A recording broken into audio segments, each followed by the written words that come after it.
Catus, Maximus. Been wanting to do this video for a while, but kept on forgetting.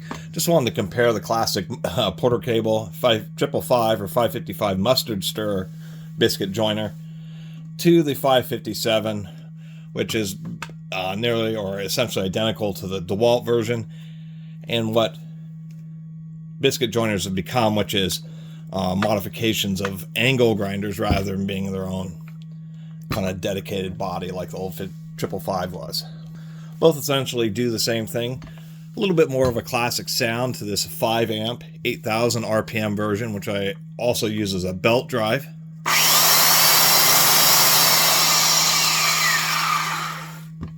Just has a nice classic smooth sound to it. Now we're going to do the angle grinder version, which is 7.5 amps at 10,000 RPM.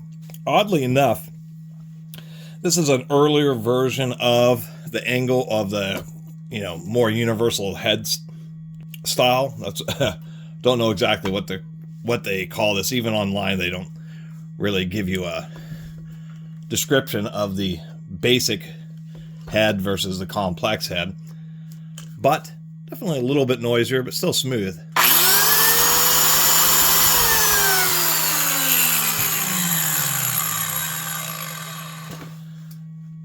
Oddly enough, the newest ones say 7.0 amps, like they actually have dropped in power. Other empirical kind of observations, of course, the classic USA made one. I don't know if this is made in China or if this is still made in the United States. It isn't exactly clear. What is more clear is that this entire thing is all metal, custom metal housing. It was all entirely custom unit, but it's much cheaper. You can find these on eBay, 60 to 80 bucks or something with the case, even shipped. These newer versions are very expensive. Porter Cable charges a lot, and I was looking around on Porter Cable's website, and it's true. All their legacy power tools, all the old belt sanders and big bad routers and all that stuff is all gone off their website now, which is really disappointing. Quite a legacy there to have it just kind of all evaporate. They still have the 557 though. It's like 250 bucks.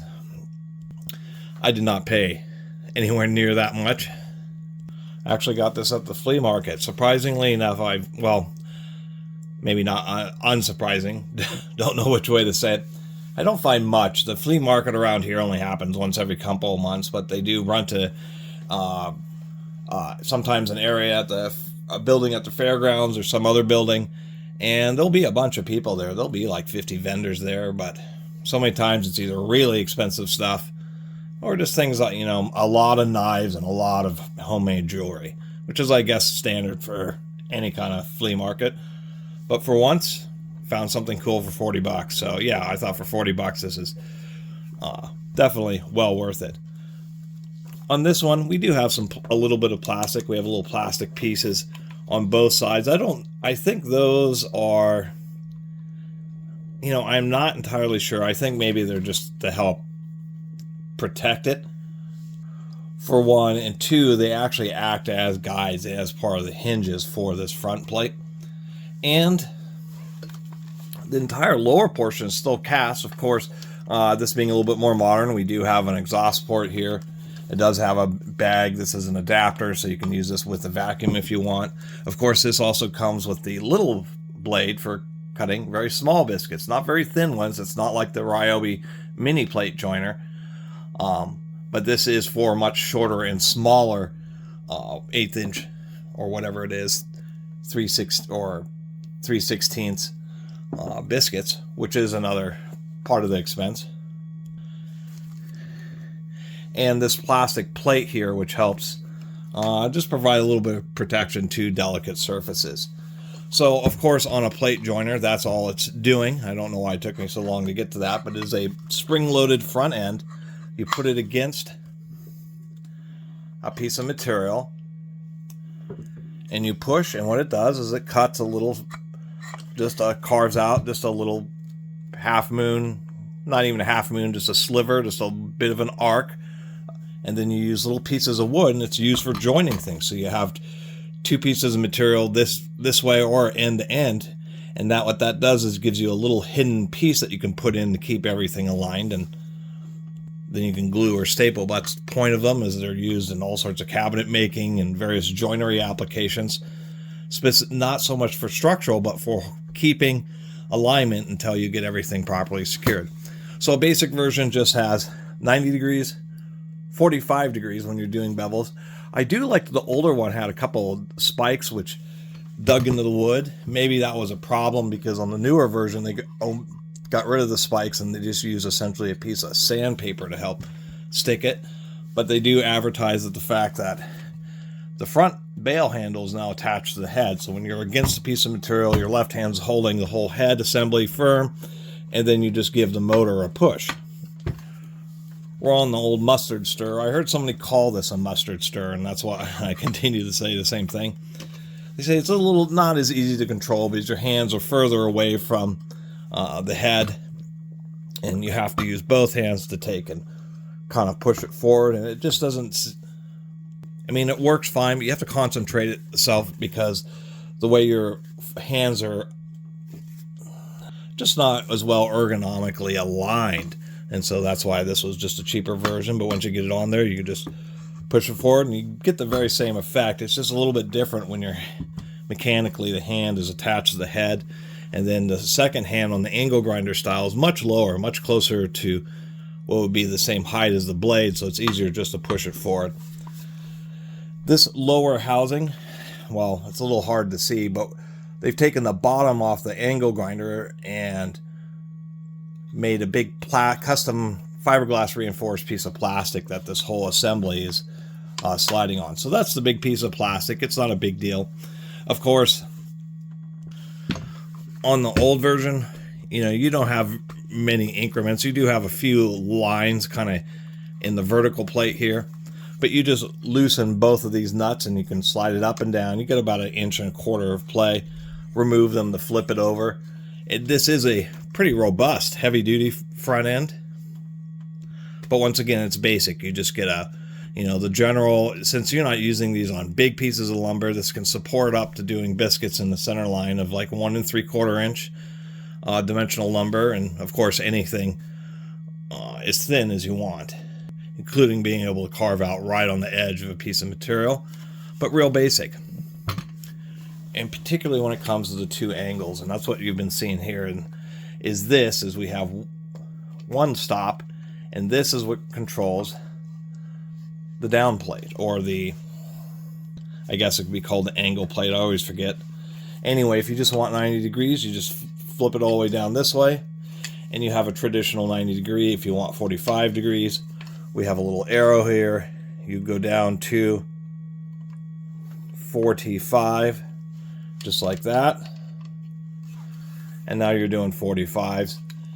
Super easy. And now you have the ability of doing any custom angle that you wish.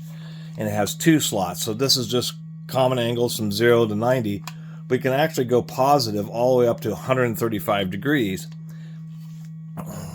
Which is actually a specific number. It's 90 degrees plus 45. And the reason you might want to have it go down at such an odd and steep angle like this is there might be certain situations in which you can't get the tool in to be able to just do a normal 45 like this. So you have to kind of come in on the edge of the piece of material that may already be beveled at 45 degrees. I will tell you that this thing needs a larger washer because sometimes it gets caught up in that. But now being able to go over 90 allows you to perform.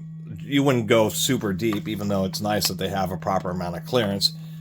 You would use your normal stops, and that's what this is over here. This is just a really strong D10 that gives you. Most joiners like this have 3 different stop or depth levels for the 3 common sizes of biscuits. Smaller the biscuit, the not as deep as you're going. But this gives you like 6 different settings, and of course your fine tuning is this little thumb wheel and a little jam nut there. So you set your stop and you just do a really kind of a small biscuit, and it would be a situation where you may use one of these small cutters. So that's the other big advantage of these more modern and more expensive ones, is being able to apply your biscuits at any number of different angles from 0 degrees all the way up to 135 degrees. So it's pretty versatile. we do have a line for the center line. And, of course, there's this little custom bit. These plastic bits are always kind of the things that get lost or broken on used ones, so I was actually pretty stoked to have found this one. And so all this is just a little kind of protective piece of plastic, as well as it actually has measurements. You can just see them there. Maybe if I zoomed in some. There you go. You can just see them. And this gives it something that the Ryobi had, which is showing you at various depths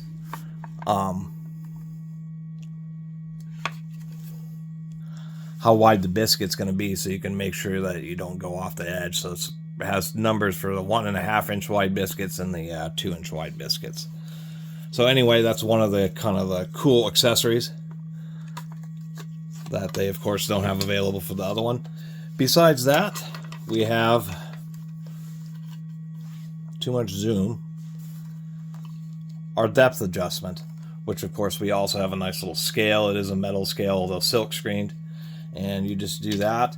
And the thing about the depth adjustment on this is kind of eyeball and, you know, get these a little bit tight and kind of tap it until you get it at the right measurement, because there just isn't great markings.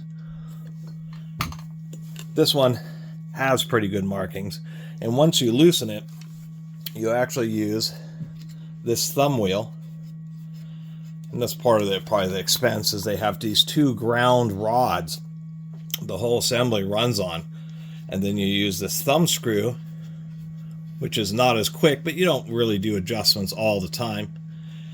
Set your height, and then you can just lock it down, which just pinches it against that rod. But you get much more. You get a nice scale and a real precise adjustment of the height. So the other advantage between the 555 and the 550, or the 557 versus 555. So besides that, yes, you can use a small blade. You can use it on one of these. It's just that the more expensive one, at least it gives you, you know, an option to try to collect dust and wood chips, where of course on this one, all the wood chips just shoot out this slot right here. Not, you know, the dust isn't such a big deal on a plate joiner, because there's dust, but it's not like, you know, a belt sander and running that without a vacuum. These are intermittent cuts and not removing a lot of material with a blade, which tends to leave bigger chips, along with dust, but a lot of it's bigger chips, versus sanders, which is all fine particulate. Anyway, other than that, we can actually see that the angle grinder head, they did make a custom casting, because it has like the provisions for a side handle, but they didn't drill or tap the hole.